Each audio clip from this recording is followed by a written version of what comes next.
पाकिस्तानी कौम तकलीफ में है क्योंकि आर्मी चीफ आसिम मुनीर ने इमरान खान की दाईं आंख की बीनाई छीन ली। इमरान खान को अब सिर्फ उसमें से रोशनी नजर आती है, अब उनको अपनी दाईं आंख से नजर नहीं आता। और ये रोशनी भी उन्हें नजर आना शुरू हुई है जब उनकी आंख के अंदर डॉक्टर आरिफ और उनके साथियों ने पिम्स हॉस्पिटल में जाकर इंजेक्शन लगाया। उससे पहले उन्हें अपनी दाईं आंख से मुकम्मल नजर आना बंद हो गया था।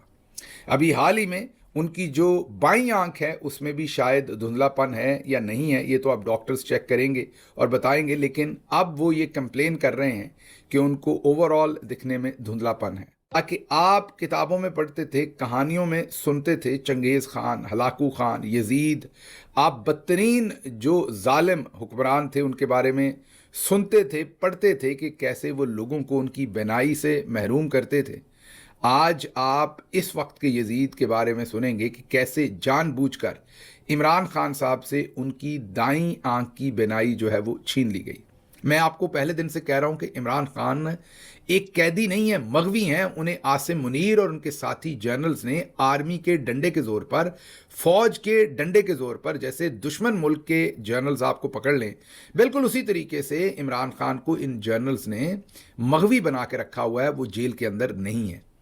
अगर वो जेल के अंदर होते तो कुलभूषण यादव के भी पाकिस्तान के अंदर राइट्स हैं, अभिनंदन के भी राइट्स थे, उनको भी इन्होंने मरहम पट्टी प्रॉपर करवाई थी जब वो पकड़ा गया था। अभिनंदन पाकिस्तान के अंदर, याद कीजिए, अच्छे कपड़े पहनाए थे, मरहम पट्टी करवाई थी, चाय पिलाई थी, उन्होंने कहा था T is fantastic. Imran Khan साहब की आंख की बीनाई आसिम मुनीर और उनके साथी जनरल्स ने छीन ली। उसके बाद उन्होंने ये बताया कि मौसम सरमा के अंदर, उस सेल के अंदर बहुत ज़्यादा हवा आती है, ठंडी हवा, और गर्मा के अंदर जो गर्मियों का मौसम है, इमरान खान ने उनको बताया कि बहुत ज़्यादा मेरे लिए तकलीफ़ का बायस होता है। मच्छर और काकरोच, कीड़े मकोड़े सब सेल के अंदर आते हैं। कोई वहाँ पर इंतज़ाम नहीं है किसी भी किस्म का, जो पंखे का या इस तरीके का, या कोई भी जो थोड़ी बहुत भी ठंडक कर सके कि इंसान को कोई नींद आ जाए, तो वहाँ पर ऐसा कोई इंतज़ाम नहीं है। फिर सलमान सफदर साहब ने यह भी बताया कि उनको वहाँ पर जब उन्होंने देखा तो कुछ चीज़ें उन्हें नज़र आईं जो वहाँ पड़ी हुई थीं, और वो जाहिर है उनके कंपाउंड के अंदर उन्हें जैसा कि कोई उनके एक्सरसाइज का थोड़ा बहुत एक साइकिल थी शायद, और इस तरह का उन्हें इक्विपमेंट जो है वो साथ वाले सेल के अंदर पड़ा हुआ नज़र आया। कि जो सेल था उसके अंदर एक कुर्सी, एक मेज़, एक बिस्तर और 5 हैंगर्स थे। कमरे के अंदर कोई अलमारी नहीं थी। इस वजह से इमरान खान के तमाम कपड़े, जितने भी कपड़े एक्सरसाइज करने वाले या कोई और कपड़े, वो 5 हैंगर्स के ऊपर एक किल्ली जिसे आप कहते हैं, खोंटा जो होता है दीवार के साथ लगा हुआ, वहाँ दीवार के ऊपर वो 5 हैंगर लटक रहे थे। उस मेज़ थी, और जो रोशनदान थे वो 2 लगे हुए थे, छोटे रोशनदान थे, लेकिन उस सेल के अंदर किसी किस्म की कोई क्रॉकरी या कोई बर्तन वगैरह वहाँ पर नहीं था। कि कोई फ्रिज की सहूलत उनके लिए नहीं है। जो उनका खाना पक जाता है, वो खाना जो है बगैर फ्रिज के उनको खाना पड़ता है, और गर्मियों में 3 दफ़ा उन्हें इस वजह से फूड पॉइजनिंग हो गई, क्योंकि उनका जो खाना था वो गर्मी की वजह से ख़राब हो जाता था। जाहिर है जो खाना उन्हें दोपहर के टाइम देते हैं वो शाम को भी उन्हें खाना होता है, तो वो खाना बगैर फ्रिज के ख़राब हो जाता है, क्योंकि उन्हें फ्रिज कोई नहीं दिया गया। मतलब ये नहीं कि उनको देना, फ्रिज की सहूलत उनके लिए है ही नहीं। ये भी नहीं कि उनका खाना कहीं और 2 सेल 4 सेल दूर किसी और बिल्डिंग में फ्रिज के अंदर रख दिया जाए, ऐसा नहीं है। उनका खाना पकाकर वहीं गर्मी में रखा जाता है, इसलिए 3 दफ़ा उन्हें उससे फूड पॉइजनिंग हुई गर्मियों के दिनों में। तो वो ये बता रहे हैं कि गर्मियों में मेरी जो जेल होती है वो बहुत मुश्किल होती है, और बड़ी मुश्किल से मुझे गुजारा करना पड़ता है। फिर उन्होंने ये भी बताया कि मेरा ये जो सेल है इसके इर्द गिर्द 10 कैमरे लगे हुए हैं। इवन जो मेरा बाथरूम है उसके ऊपर भी एक वीडियो कैमरा लगा हुआ है। हाँ, उन्होंने कहा कि मेरी सोने की जगह के ऊपर कैमरा नहीं है, लेकिन जो मेरा ओवरऑल बाथरूम की जगह है उसमें भी कैमरा है। उन्होंने सलमान सफदर से कहा कि ना मुझे डील चाहिए, ना मुझे कोई और चीज़ चाहिए, मुझे सिर्फ अपने खूनी रिश्तों, अपने बच्चों से बात करना चाहता हूँ। सेहत की जो मेरी बुनियादी हर इंसान का हक है वो मुझे सहूलत मिल जाए, मुझे किताबें मिल जाएं, मेरे बच्चों से बात हो जाए, और मेरे जो खूनी रिश्ते हैं, मेरी बहनें, उनसे मेरी मुलाकात हो जाए, इसके आगे मैं कोई और डिमांड नहीं करता।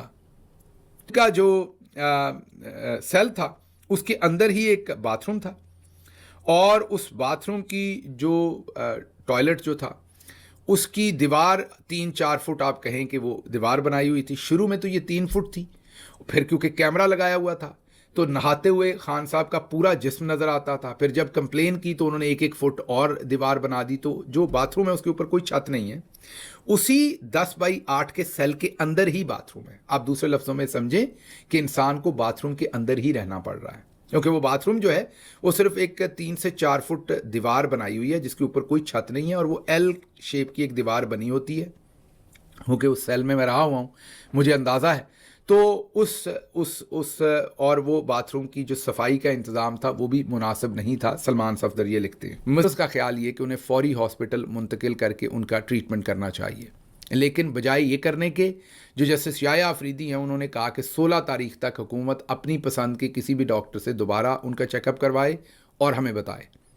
इसके साथ ही साथ उन्होंने ये भी इनकार कर दिया जस्टिस याया अफरीदी ने कि इमरान खान की फैमिली में से कोई वहाँ हो सकता है।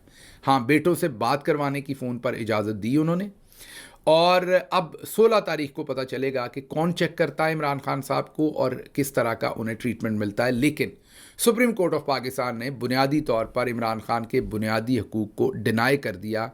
जो अर्जेंसी इस सारी सिचुएशन के बाद नज़र आनी चाहिए थी वो नहीं आई, ये बदकिस्मती है। इमरान खान साहब की आँख की बिनाई तो छीन ली है, इससे आगे अब और क्या करना है?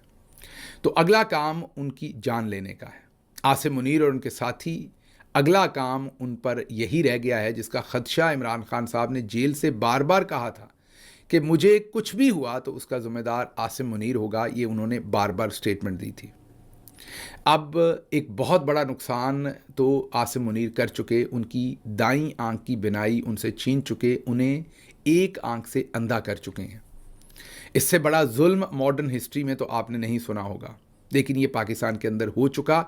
किस शख्स के साथ जिसने कैंसर के 3 इंटरनेशनल लेवल के हॉस्पिटल बनाए, 2 यूनिवर्सिटीज़ बनाई, जो पाकिस्तान का सेलिब्रेटेड, शायद मोस्ट सेलिब्रेटेड पाकिस्तानी है, जिसने पाकिस्तान को वर्ल्ड कप जितवाया, 2 पार्टीज़ सिस्टम को तोड़कर एक मिडिल क्लास की पार्टी खड़ी की, फॉर्मर पाकिस्तान का प्राइम मिनिस्टर, पाकिस्तान के लिए इज़्ज़तें समेटने वाला शख्स जो है, और तमाम के तमाम जर्नल्स रिटायर्ड हों या सर्विंग हों, उनमें से किसी ने इस्तीफ़ा नहीं भेजा, किसी ने आर्मी चीफ को ख़त नहीं लिखा, किसी ने फ़ौज के अंदर से कोर कमांडर्स ने नहीं कहा कि आप ये गलत कर रहे हैं। आप तमाम हदूद व क़यूद इस्लाम की भी, रूल्स की भी, पाकिस्तान के आइन की भी आप क्रॉस कर गए हैं। सिविलियंस तो ज़ाहिर है सारे खड़े हुए, कोई ज़िले शाह की तरह मारा गया, कोई अरशद शरीफ की तरह मारा गया, शहीद हो गए दोनों। और भी आपने देखा लोगों ने मारें खाई, औरतें जेलों में गईं। लेकिन आपको मिलिट्री की साइड पर एक पिछले दिनों पता चला था, 26 नवंबर में एक कैप्टन था जिसने गोली चलाने से इनकार किया था, वो खबर आई थी। उसके अलावा आपको कोई ना रिटायर्ड शख्सियत, क्योंकि शायद सभी के कोई ना कोई मजबूरियां हैं, कोई कुछ की मजबूरियां हैं, कुछ के कोई प्लॉट हैं, कोई और मसले हैं। तो अब फिर किया क्या जाए? तहरीक इंसाफ जो है उनका भी ल्यूक वार्म किस्म का रिस्पांस है। पहले आपने देखा कि चकज़ई साहब ने कह दिया कि उनकी सेहत बिल्कुल ठीक है, आप 8 फरवरी पर फोकस करें। 8 फरवरी आया, चला गया।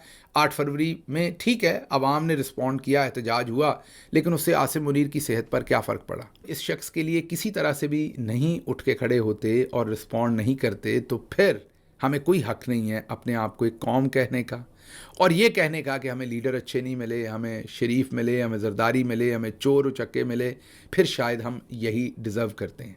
तो मैं एक तरफ पाकिस्तान तहरीक इंसाफ के रैंक एंड फाइल तमाम लीडरशिप से ये गुजारिश करता हूँ कि खुदा का वास्ता है, अभी अगर आपने रिस्पॉन्ड ना किया, अगर इस दफ़ा आपने शाहराहें बंद ना की, सूबों के जो कनेक्शंस हैं उनको बंद ना किया, पुरअमन रहते हुए, जो आपका आइनी हक़ है, तो फिर बहुत देर हो जाएगी और इमरान खान साहब की ज़िंदगी जो है उसको ख़तरात जो हैं वो बहुत शदीद होते जा रहे हैं हर गुज़रते दिन के साथ।